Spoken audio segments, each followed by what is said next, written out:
What's going on, everyone? Jeremy from theQuartering, and as I wait for my reaction to Philly's video on everything Google, I'm going to give you an actual video game video for the first time this week. It seems like I've been covering everything else. Okay. But World of Warcraft this week just dropped a new store mount, the Silverian Dreamer.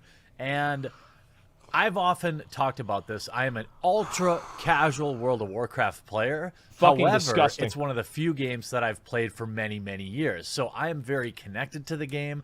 I play it in a really bizarre way. It may not make any sense at all to you, but I've literally never done a raid. I've never done a dungeon. I've never joined a guild. Okay. I didn't even know. I played all the way So up to that's like really level 30 or casual. 40. Very, very casual.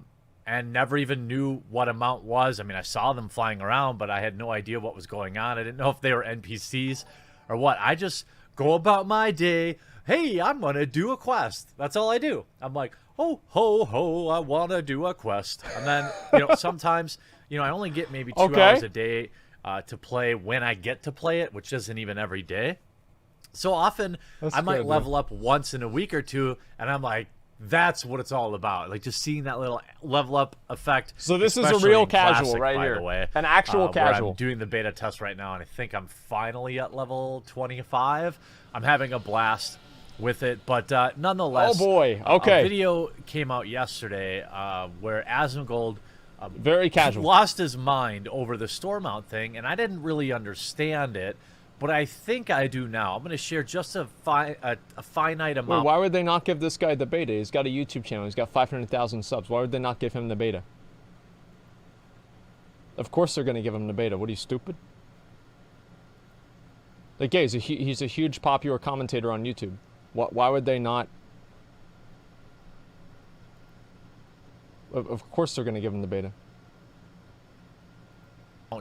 Of what he had to say, and then I'm going to discuss at least. He's not very liked among SJWs. Well, my favorite thing about people that don't like this guy, right? Is like I don't spend a whole lot of time. I'm not one of these people that like evaluate somebody's entire social resume for the past 10 years before I decide to watch one of their videos, right? I just watch the video and that's it.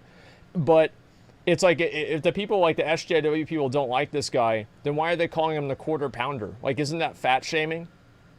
Like, you know what I mean? Like, what? It seems like there's a little bit of a hypocrisy going on here. Give me a fucking break. Just watch the video. Consume the content, like it or not. That's a good video. Yeah, that's all there is to it. Yeah, they're fucking hypocrites. What a surprise. Normie's perspective, what I think is going on with the mounts. And from a bigger picture, the hilarity of the timing of it all is what's more interesting to me. But I'm just...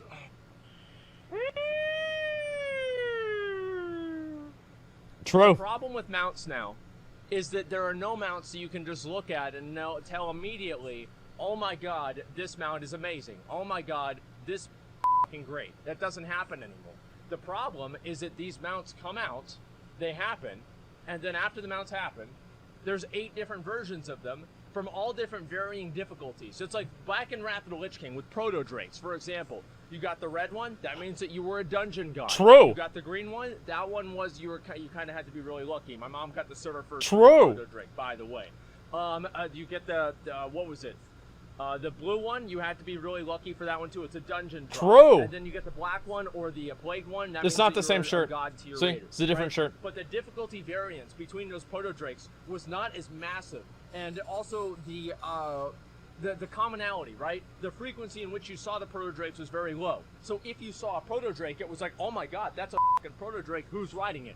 But now, if you see one of these fucking bloat rays, a bloat ray, well, guess what? Nobody cares. Imagine if the glory of the Ashari Raider was that mount right there. Blizzard is selling the game short because they're trying to go for short-term profits instead of long-term gains. This is what's going to get somebody a hard kick whenever they get it out of a dungeon meta achievement or raid meta achievement.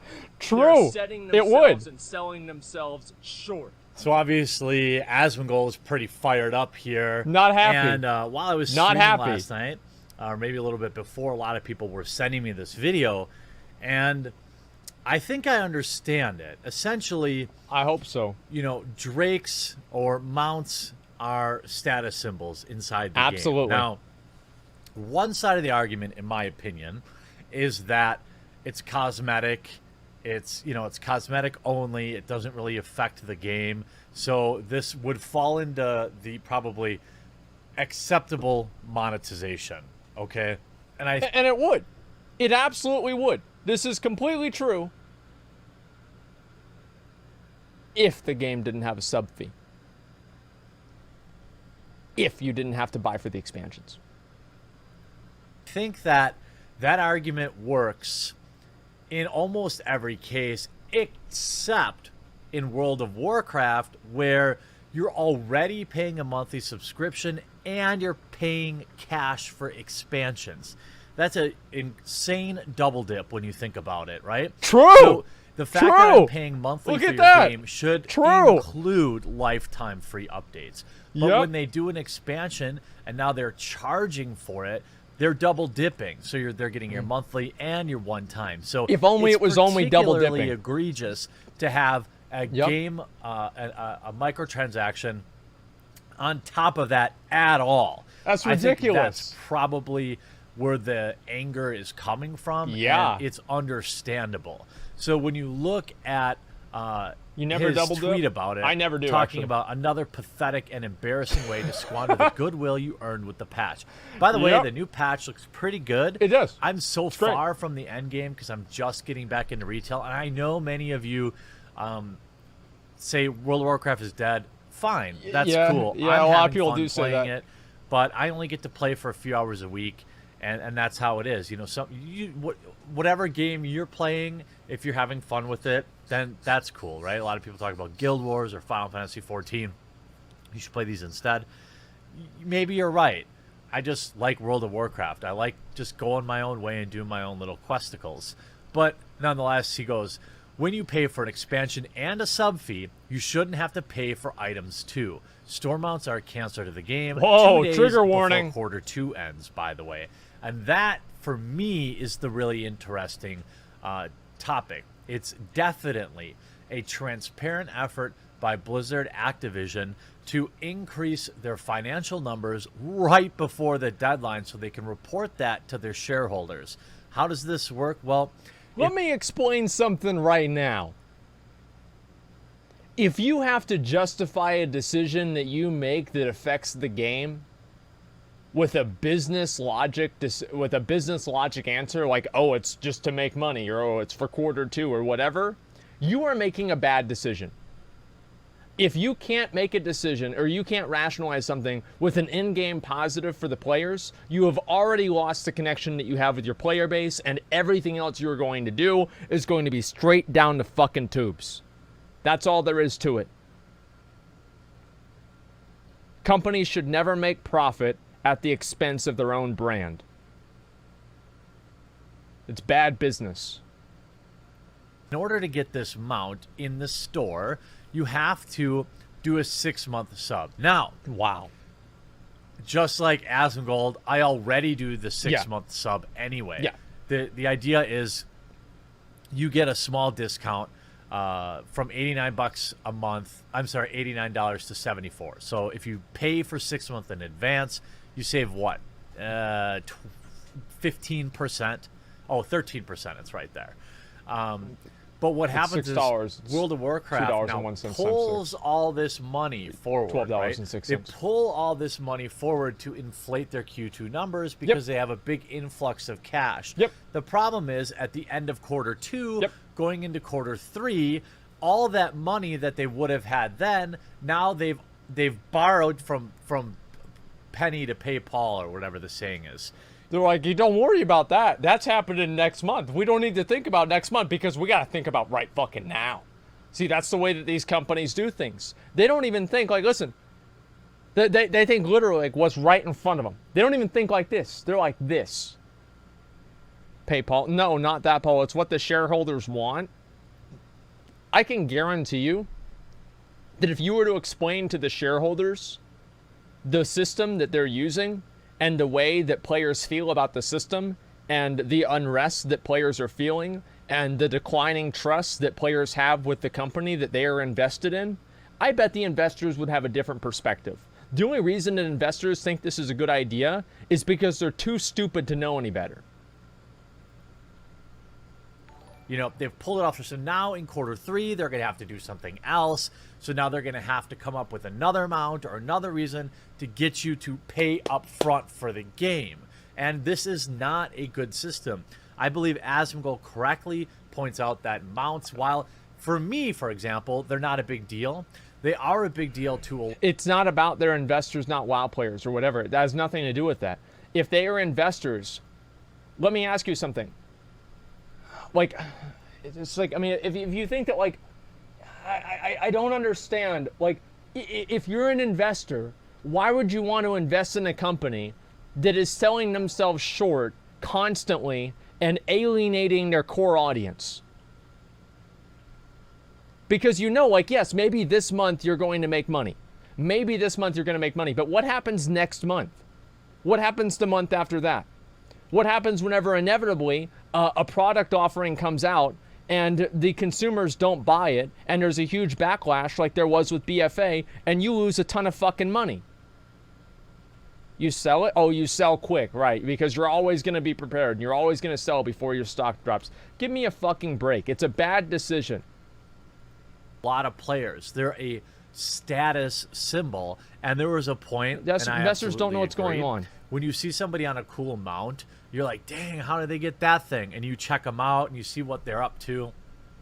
You see maybe they're particularly good at raids, or they got really lucky on a drop.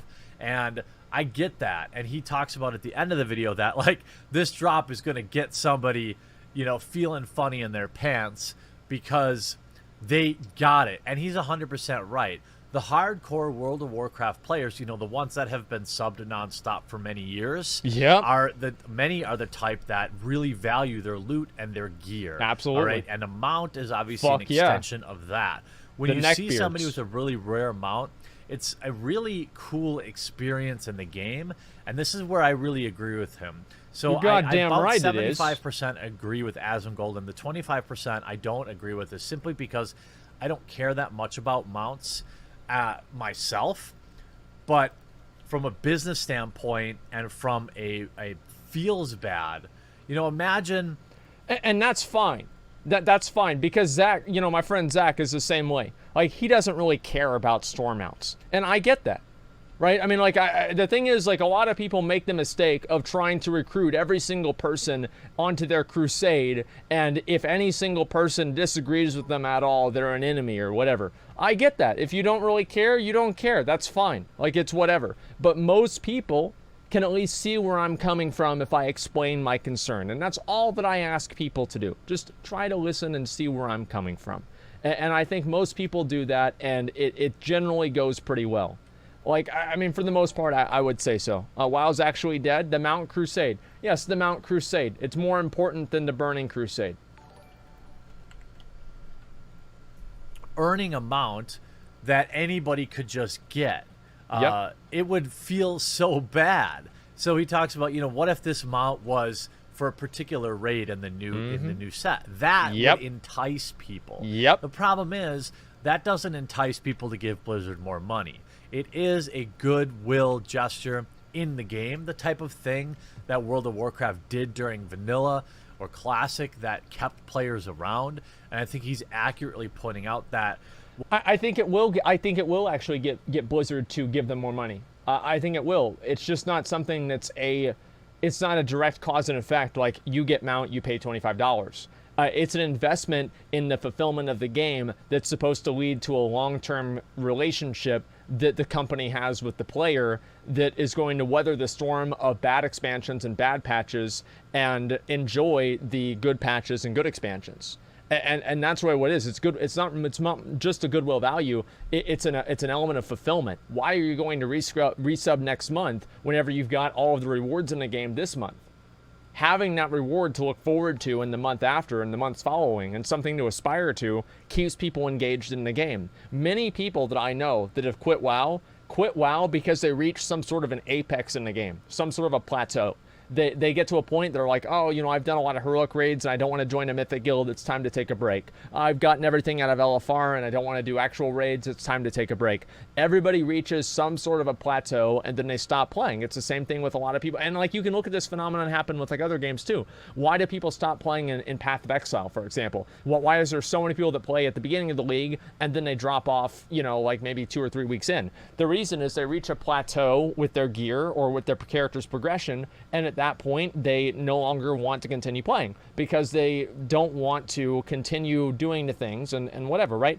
And it's the same with Diablo 3, except for in Diablo 3 it happens in 3 days instead of 3 weeks. And, you know, that's just the way it goes because mapping sucks. It's not just about mapping, right? The point is that they reach a level, right? They're clearing 10s, they're clearing 15s, they're killing Elder, they're killing Shaper, they're killing Uber Elder or whatever. And they say to themselves, okay, I don't want to go to the next level. I'm bored, right?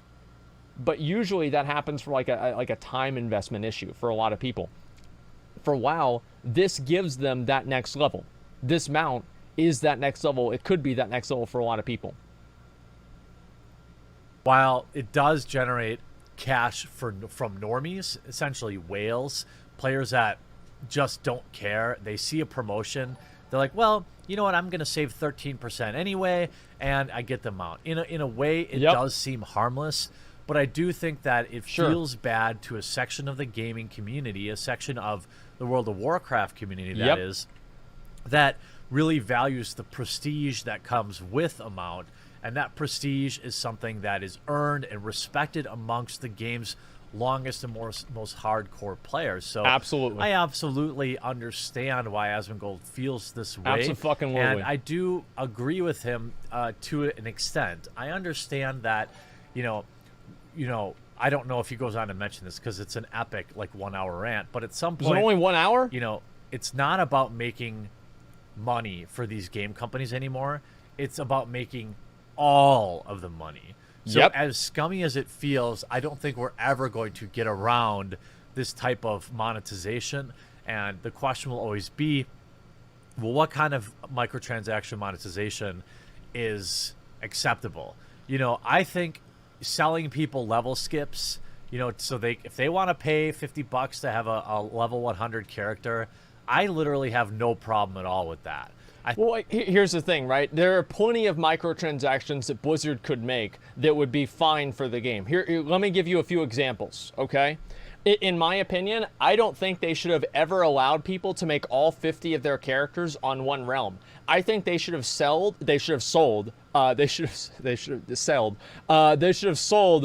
extra character slots on each realm for like $5 each. And that would have allowed people to basically, it's a scaling microtransaction system that never affects actual players, but only affects like people that play the game a lot. And it gives them that option while being completely invisible to the player base. That's one thing they should have done. They could sell extra void storage slots, level skip. Whoa, wait, what? Don't give them ideas. Oh, it's too late. They can't do it again. They can't do it now. They're not going to go back. But they should have done that. Wait, why? Why is that a bad idea? Like, if microtransactions have to be in the game, all right. So let's rule out the idea that microtransactions cannot be in the game. Okay, so like, let's say they have to be in the game. What is your idea of an ideal microtransaction? Like, I'm curious. Nothing?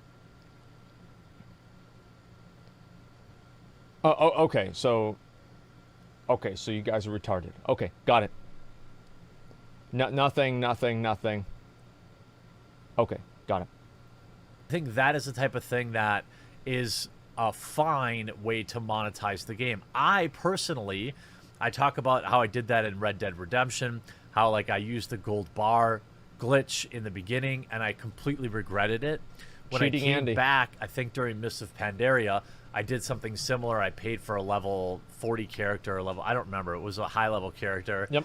And I was like, oh, this isn't fun because I didn't earn it. However, there are players who want to just play the end game content. They want to just go through the world and experience the world. And that's okay too, even though it's not me. It's clearly not Asmongold either. So I think that's why I connect with him. I respect the grind. I respect the hustle, which means if you respect these two things, then you probably also respect the prestige. And putting that's what matters. It's the only thing that really matters. Here is just not the best way to monetize. I think World of Warcraft needs to get more creative in terms of additional monetization. But Absolutely. also, there's the argument, and I'll wrap it up on this. Getting your existing subscribers to pay up front, to borrow from the future at a discounted rate to inflate your Q2 numbers is not how you should be thinking for this game. No, you shouldn't. You're right. Sub churn, right? What is the number one reason so many people are unsubbing from your game, and how can you fix that? How can you reactivate old subs? Obviously, mounts are going to be affecting neither of these. You need to be looking at why you're bleeding off players, and you need to be reaching out to the millions of X players and figuring out exactly what you can do to bring them back to the game. That is the long play. This is short-sighted, this isn't where I want Blizzard to be spending their time. I'm interested in hearing what your comments are in the comment section down below, and we'll talk to you again real soon. There you fucking go, boys. There you fucking go. I mean, is there anything else more to say about that? And off Monios, everything has to get everything. Wait, what do you mean by that? It's called supply and demand. For some business, you should know this. Andecy, your understanding of business is so surface level that if I explained to you why you were wrong, you wouldn't even understand it. So don't worry about it, man. Just keep buying your store mounts like a good little consumer, and let us have the actual conversations, all right? Let's look over here. What is here? Lesson learned, everyone, don't blow your load early. It never ends well. That's right. I want to do the question. There's too many good private servers out there. Let me link you guys the video, okay? We'll give it a like, okay? It's a good video. I like it, obviously, because it says that I'm right. Very, very true. There's the video that I linked right there. Fucking told. Yeah, I just have no idea. Okay. Do you own a business? Yeah, I'm in it right now. This is my own business. Like, this is my business. I'm self-employed. I don't necessarily employ other people, but other people get paid because of me. Yeah, actually. Now that you think about it. Okay, let's go. Yeah, I mean, come on, let's be honest. Streaming is business, yeah. Interesting question that you asked. Okay, let me see. Mods are slaves? Well, no, they're QA testers at Activision. Okay, just a second here. People believe that Blizzard won't ruin Classic. I don't think they do. You may not believe this, but Asmongold's continuous outrage over World of Warcraft comes from a place of love. He more or less eats, sleeps, and breathes WoW and wants the best for the game and the community. I know this might be a big surprise to a lot of the casuals, the female panda mains that are on, the general forums, but I actually do like this game. How can you tell that? I don't know. Maybe the fact that I have, what is this, like 30,000 achievement points? I would say that's kind of a lot. Maybe I've been playing this game for 13 years and I don't want to see things happen that I don't like. Right, Shammy, anyone? I would buy storm mounts if you chose to or not. You don't like it, but others do. You sound like a freaking dictator. Well, no, of course we can shame people. Yeah, spit on them. Spit on them. The thing is, like, basically people... The thing with, like, selling cosmetics items in MMOs is that it directly contradicts the psychology and the fulfillment that people get out of MMOs. So, yeah, I don't think that it's good. Like, that's all there is to it. I don't think that it's good. I'm never going to support it, and I'm going to do everything that I can to try to stop it from happening.